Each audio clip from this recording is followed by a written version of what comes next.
Like from Blue Tinted Glasses, joined by my main man, Blocks. My brother, how are you today? All good, man. All good. Ready for another game in the championship, and it's going to be the toughest one yet, I think. So yeah, looking forward to it, mate. I'm looking forward to this too, mate. I'm looking forward to getting up at 2:45 in the morning. I'm not saying it sarcastically. I actually am looking forward to this game, but let's get into it. This is the preview for Leicester City versus Birmingham.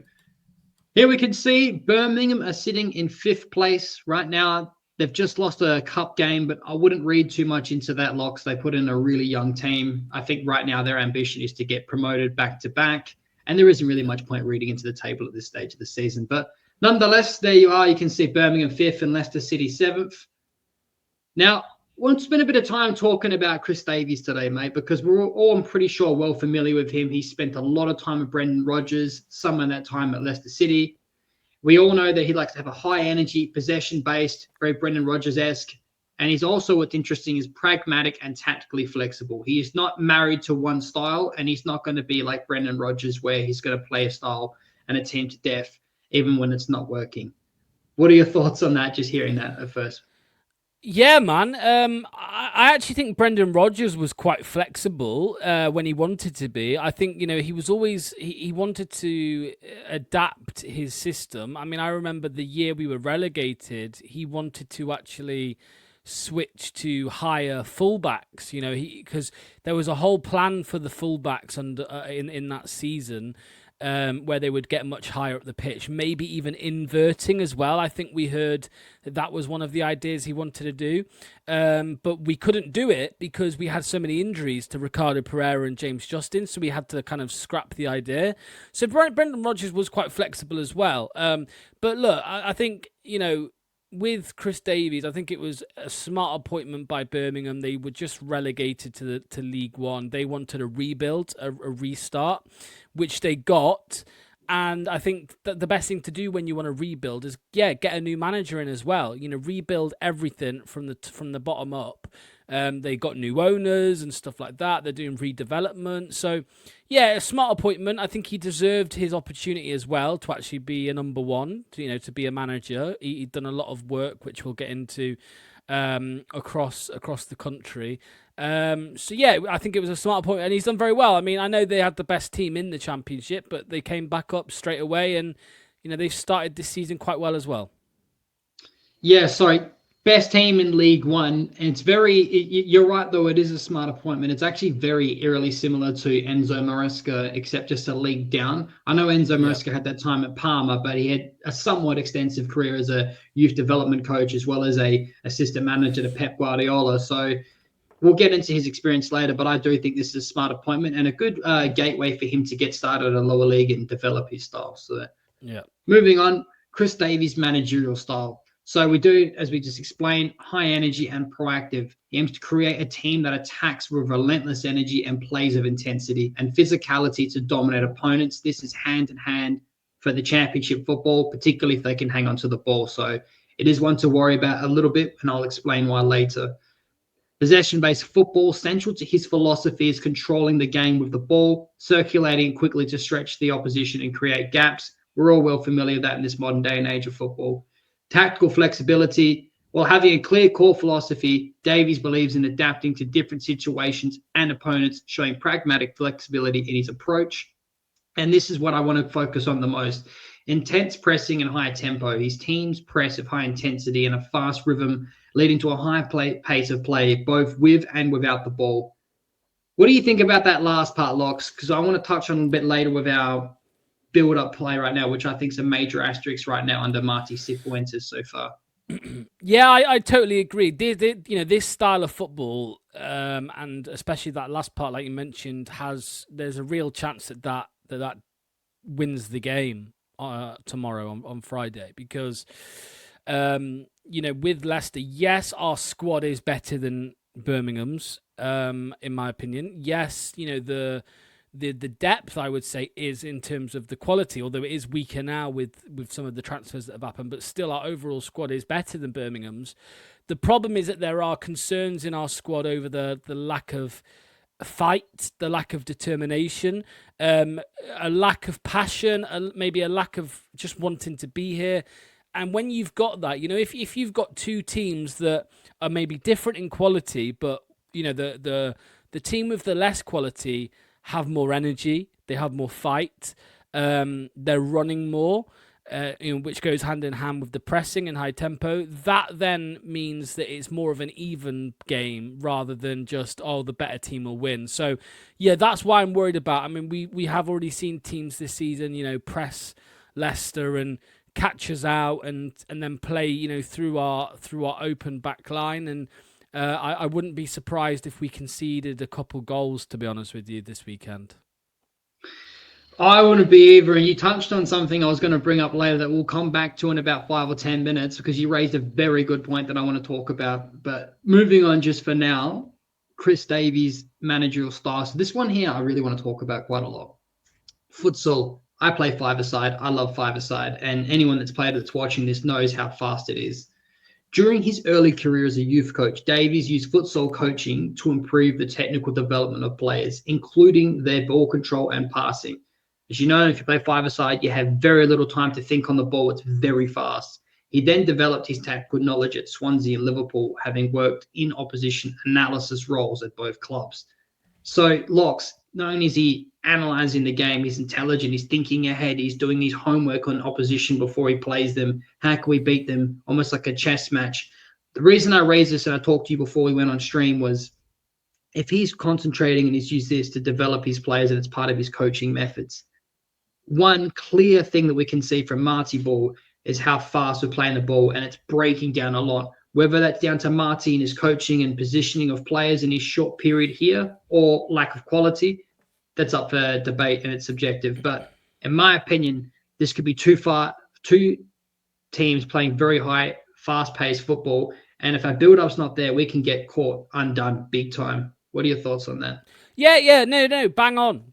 I mean, it's smart futsal.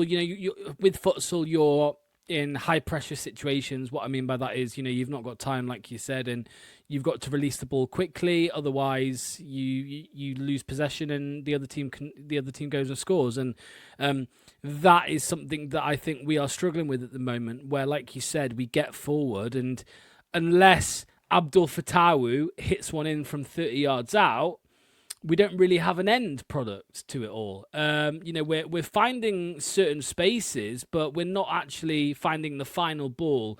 Whether that's just because of a lack of quality, whether that's because of bozo decisions, or whether it's because our striker isn't in the box half the time. He's much deeper sometimes, linking up play. So yeah, it is a concern. And like you said, I think if we do concede this, on Friday, it is going to probably be because of that, where we're quite high up the pitch and we concede the ball, and they got the other end and play through as quickly. And we need to really improve on that. It's in pre-season, mate. We saw, I think, personally, a much quicker brand of football than we have in the league so far. Like against Fiorentina, for example, and some of the other friendlies, we saw like a much quicker style of football. We were getting the ball forward very, very quickly. And I know in some of those games it was weaker opposition, but Fiorentina wasn't a weaker opposition. And we played really well in that game, getting the ball forward quickly. I want to see more of that. And I think against Charlton, we actually did play deeper. To be honest, I think we did. I think there was a tweak. And I'm not just saying that because we won the game, but it really did feel like we were playing slightly deeper and trying to get the ball forward quicker. But it's still not there. But what I think is important to remember is with Marty, like, he came in really late into pre-season, so we're kind of still in a pre-season environment, really. Like, he's not been here long. I think we all expect us to just improve as time goes on. But if we're not on our A game on Friday, then Birmingham will make us pay, because you've got to think as well, they just seem like a better team in terms of teamwork and knowing each other's roles and all of that than we do right now. And that's my worry. It's my worry as well. We'll definitely touch on that. Also for Chris Davies as well, he's been worked at Celtic and Leicester. His job was to lead training on a day-to-day basis, managing the other coaches and working closely with the sports science department. His sessions included on the field training as well as individual meetings with the players and video analysis. So my opinion, this is perfect. He's gone about starting his career, as you mentioned earlier, like in the perfect way. He started at League One. He's had all this experience, Locks, and he's also video analysis, working with players, working with sports department. He's ticked all boxes before he started. So credit to him. That's an impressive resume before he started his first job in charge of a team on his own. Brendan Rodgers, his coaching style has primarily been influenced by Brendan Rodgers, having worked with Rodgers at several clubs throughout his career. He also cites the work of Roberto Martinez and Paulo Sousa, Swansea. I'm convinced I've butchered that name, as well as But the influence of Pep did you Guardiola. know Paulo Sousa also managed Leicester City years ago? Did you know that? Did he? No, I didn't. He was the manager of Leicester just before Sven. I think Paulo Sousa was King Power's first manager, Vishai's first manager, or he might have come in just before Vishai, but he was there, I think. So, and then they appointed Sven-Goran Eriksson. So, but yeah, and also obviously Pep Guardiola. I mean, you know, this is the just what you see these days. You see managers coming through, and of course they are influenced by the best managers in Europe. And you know, Brendan Rodgers, I think, is one of the best coaches. You know, one of the best managers in Europe. There's obviously concerns, as we saw, you know, when it gets to recruitment and stuff like that. But if you're talking about coaching on the training pitch, Rodgers is one of the best, in my opinion. And we saw that firsthand for 2 or 3 years at Leicester. So yeah, that's a very good group of managers to be influenced by. 100%. I'm in agreement with you. So see his assistant managerial roles. We haven't got Celtic here, but he has done time at Celtic. But Swansea City began his senior coaching career as an assistant to Brendan Rodgers. Was an integral part of the coaching setup for Brendan Rodgers at Liverpool. Worked as assistant again under Brendan Rodgers with us at Leicester City. Served as a senior assistant coach to Ange Postecoglou as well at Spurs. So, mate, he's done a decent. He's done his homework. He's done his dues basically to say it. Now, we've got some strengths here. Defending set pieces, stealing the ball from the opposition, and this is Brendan Rodgers all over, play the offside trap. Here we've got down as a weakness, aerial duels. Unfortunately, that's not our strong suit, Locks. What are your thoughts? Yeah, you're right. You're right. But that's probably a good thing, because I feel like this Birmingham City side are quite technical. Then that, you know, we've been playing Preston and Sheffield Wednesday, where it's been a lot of physical duels, and Charlton, and I think we've been bullied, Luke, in some of these opening games physically. So maybe that will actually go in our favour a little bit if they are, you know, maybe not as good in the air, not as good physically. Maybe that opens the game up for us a little bit more. But yeah, look, defending set pieces, stealing the ball from opposition. I mean, that middle one, mate, stealing the ball from opposition, that is what we are vulnerable to, I think. And if that happens a lot, I can see us conceding. So yeah. There you go. I can see that happening as well, unfortunately. Okay, moving on. We've got Birmingham City and their financial ambition. Here you can see Wagner and also minority stakeholder, the bell end, Tom Brady. Yeah. They've spent a lot of money in League One, and they've done it again in the Championship. They have high hopes and expectations and ambition, possibly even following in behind the likes of Wrexham, more American owners and stakeholders. What are your thoughts on that? Because, like, look, if it's people can hate on it all they want, but if it's your club and you're doing it, you're loving it. So, what are your thoughts on this? Yeah, man. I mean, this is, you know, we had the oil money coming into English football for a long time, and it's still. I mean, we had Newcastle not too long ago, but now it seems to be the era of the Americans. You know, you've got the Americans coming over, a lot of famous Americans as well, coming over to England and buying teams to try and turn them into powerhouses. And you know, from I watched the documentary, the Birmingham City documentary, and they both, well, not both. Tom Brady comes across as, like you said, a big bell end. However, their ambition is there. They know what they want, and you know, they'll push for it. So they've done well. They spent a lot of money in League One. Like you said, they signed Jay Stansfield, who we'll get on to, for 15 million in League One. That's a lot of money for a League One team.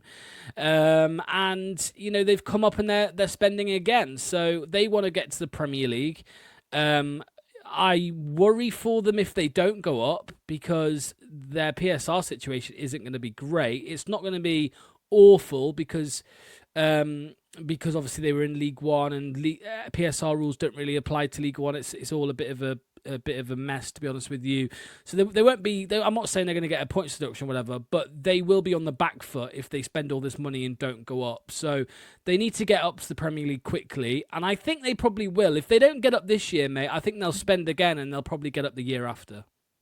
100%, mate. I'm in agreement with you. Like they've got momentum in their favor right now, just as much as Wrexham, probably even a bit more. They've got a better squad than Wrexham at this point, in way more, in my opinion. So we'll get on to some of their people here. So this is one that I've had my eye on for a while. Kyogo Furuhashi. This guy is the danger man. This is a huge signing. I know he's 30, but this guy is an absolute monster. He was actually linked with Manchester City last transfer window, not this last season, the one before. Probably as a squad option, to be honest with you. I think the fee was for 20 million. I'm not sure what happened. It fell through. I believe he went to Saudi after that. And he went to Rennes, actually. He went to League One. So in France. So he didn't really get many games. I believe he was injured, but this guy, I've seen a lot of at Celtic. He is a monster. He is fast. He is dynamic. He is explosive. I am very worried about who's going to man up on him.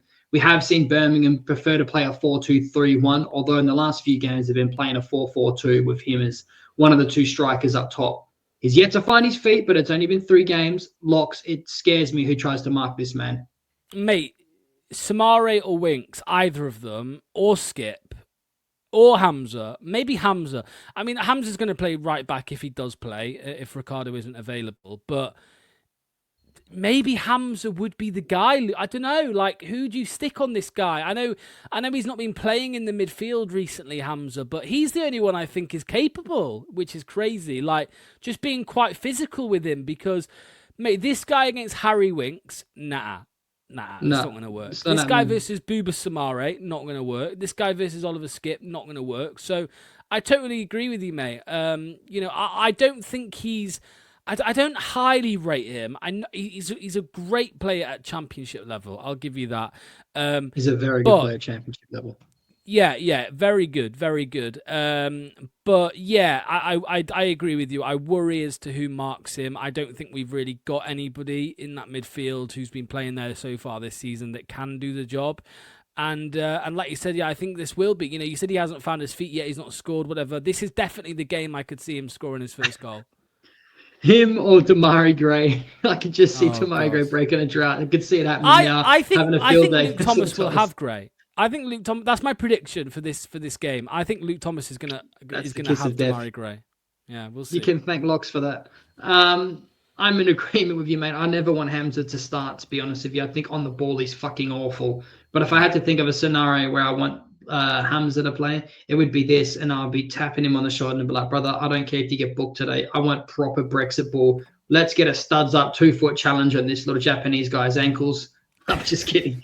But seriously, though, like definitely play rough, bit of a dirty bastard, get him roughed up and second guessing himself on the ball. But that also could be a recipe for disaster. Also here, Jay Stansfield possibly injured. He limped off the field after that cup game. Why they played him in the last 20 minutes, I don't know. If I'm a Birmingham fan, I'm fucking raging. Talisman Jay Stansfield was a major doubt for Birmingham City's trip to Leicester City after taking a whack on the ankle in Tuesday's defeat to Port Vale. The striker came off worse in a challenge with Vale left-back Liam Gordon in stoppage time and could be seen cobbling around before the final whistle. Stansfield was on crutches on Blues training ground on Wednesday. That is not good. Wednesday afternoon and is currently wearing a protective boot. Could be precautionary. It also must be said that Tomoki Iwata left Huddersfield Town on crutches last year before. Okay. Who knows, mate? It could be precaution, but I wouldn't be risking him if it's this start, man. Yeah, it's a weird one. I think that last point is just that. Yeah, Iwata, who's also I do rate at Birmingham. He was on crutches last season, and then he started the next game. So, like you said, it could be precautionary. It could be that they're just protecting it. That's why he's in a protective boot and on crutches. But yeah, I mean, it was Tuesday, right? It's not like it was a week ago. It was Tuesday. The game's Friday. That is a slight concern. maybe he will miss a game. I don't look. I like him, Luke. I like him, but I don't think he's anything special. I think he's a bit of a tapping merchant, to be honest with you. I know he's got a bit of quality. I shouldn't be saying this either, should I? But he's not a £15 million striker. Not at all. Not at all is he a £15 million striker. So yeah, look, he scored what 19 goals in League One. But then Richard Kone scored 17 or 16, the striker that we wanted us to sign this season, and he's ended up at QPR. So this guy would be dropped, in my opinion, when they get to the Premier League, if they get to the Premier League. I don't think he's at that level. However, of course, in the Championship, he's a danger man, and he's a in-the-box finisher. How many times, Luke, have we seen this season where teams we've played against haven't really been able to finish their chances? Look at Charlton, how many chances that they missed in that game. If there was a Stansfield in the box in those games, you'd probably say they would have scored. So, yeah, we'll have to keep an eye on this one. If he is injured, then that's only a positive for Leicester. So it's only a positive, and yeah, we've seen it this season. It was one of the biggest gripes. Even the last time we were in the Championship under Enzo, people were saying, "Oh, we would have been punished here and there," and they were right to call that out. There was plenty of times last time we got lucky locks, but yeah, hey, it is what it is. Okay, this is their best 11. You can see here, this could be subjective again. Furuhashi, you've got up top. You've got Anderson as the left winger. Stansfield, your centre forward. Damari Gray on the right. Iwata in the double pivot alongside P.S. Hope. Sorry if I said that wrong.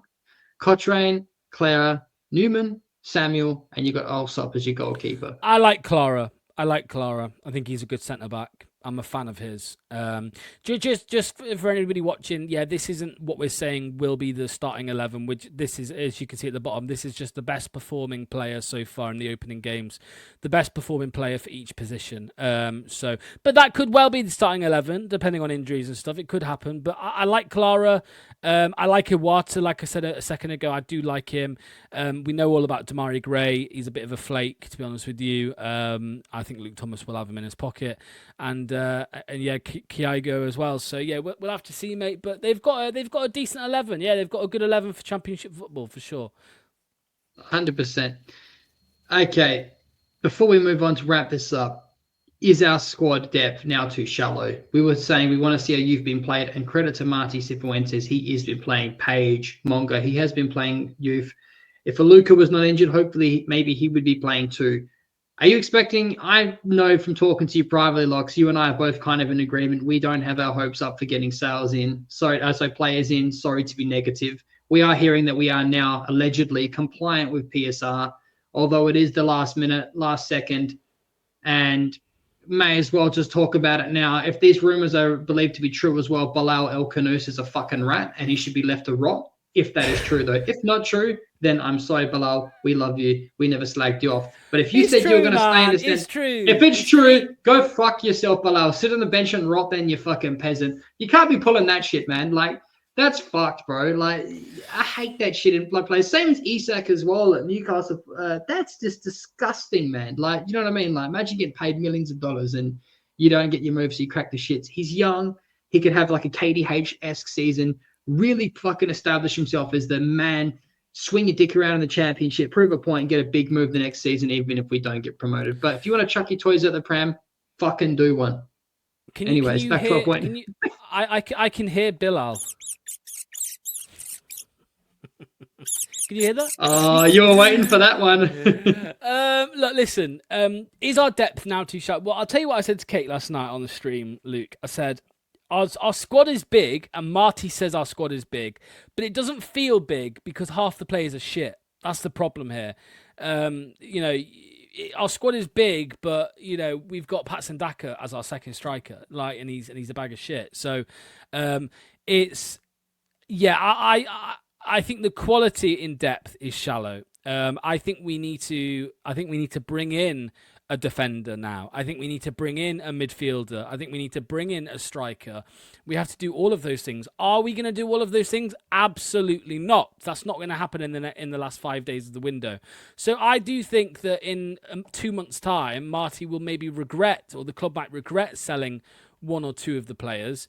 But But yeah, I'm not too worried at all. Really, I think we've got just about enough. I would like to see some players come in, Locks, and I hope the youth develops, but I am starting to feel a little bit bare bones. But it is what it is. This is the expected 11. You've just basically read my mind, Locks.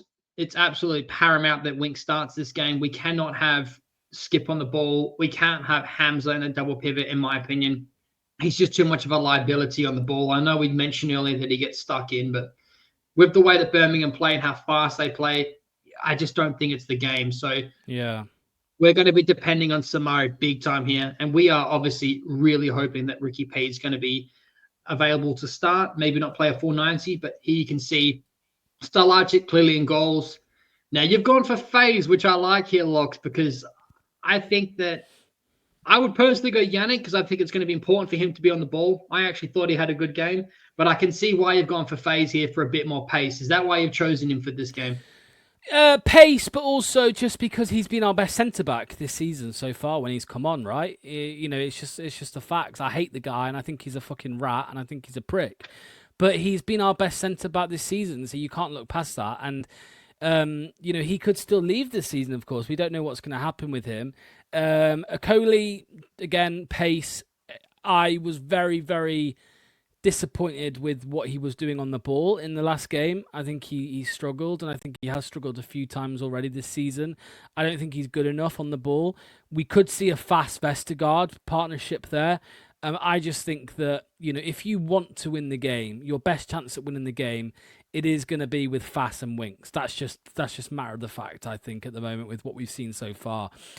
Lewis Page, he wasn't great against Charlton, but I think he did enough to get another start if Bilal isn't available, which we're all imagining. So yeah, Mavididi was injured last week. We don't know if he's going to be back. I've assumed he's not back, but again, Monga is just our best player at the moment. I think him and Fatawu are our best players, so that's why I've got them both starting.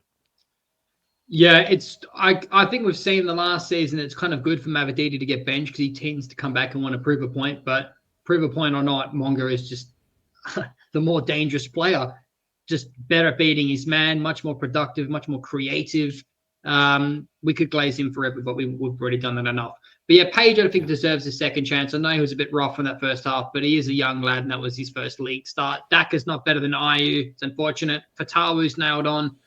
The one I personally, just the only thing I would change is either Okoli or Faze for Yannick. I think we need to be paramount build up, and I'll explain why, because we cannot afford to lose the ball. Yeah. Moving on, my score prediction. I don't want to be negative. I can see us losing here, and I can also see us winning convincingly. But I'm going to go for Leicester City 2, Birmingham 2. I'm going to go the Desmond. I am a little worried about this game, to be honest with you, but I can't bet against my own team, no matter how negative I feel about it. How do you feel? We're going to lose 2-0.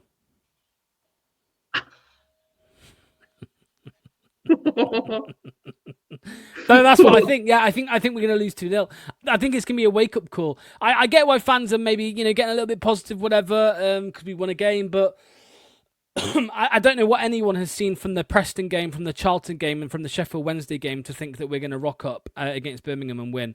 I think they're going to outfight us. I think they're going to want to win more. Our squad is still unsettled. We need more quality. We're losing quality. So, 2-0 Birmingham, unfortunately.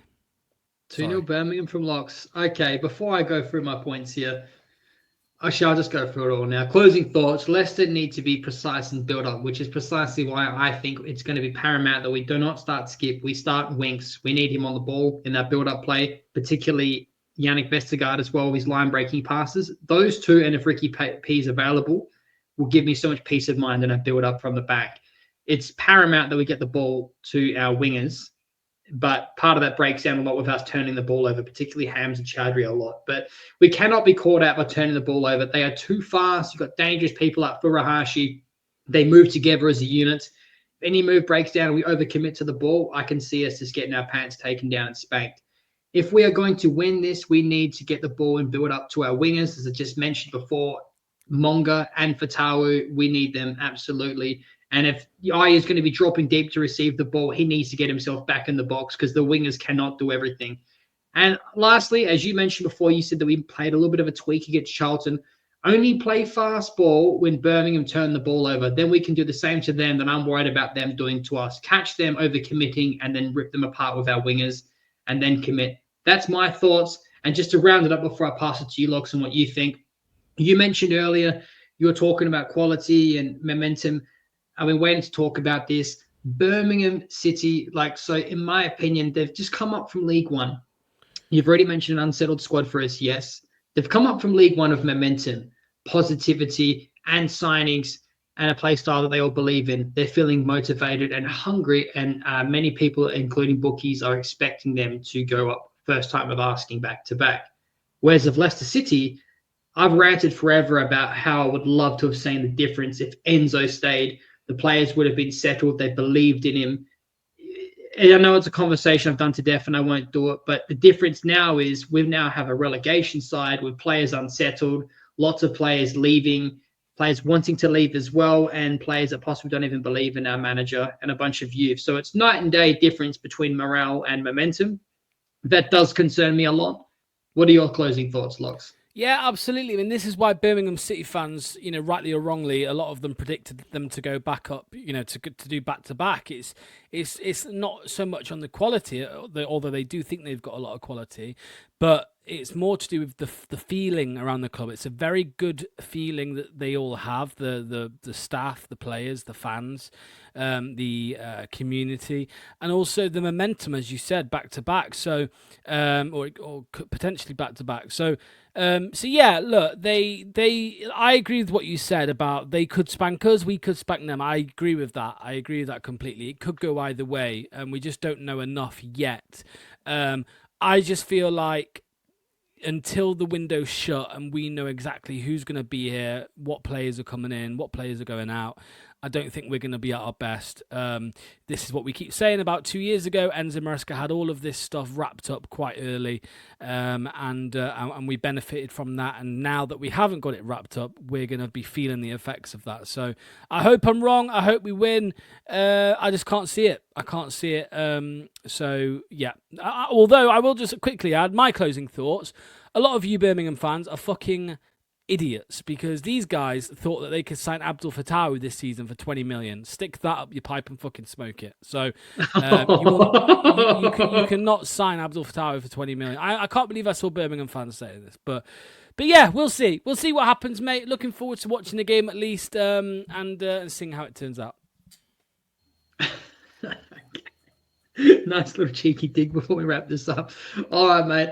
Thank you for joining us today on Blue Tinted Glasses. Hope you enjoyed this preview. We're looking forward to the game. Trying to be a bit more positive, but yeah, maybe I'll be here for a rant post-match after the game. Take care, and we'll catch you on the next one. Bye-bye.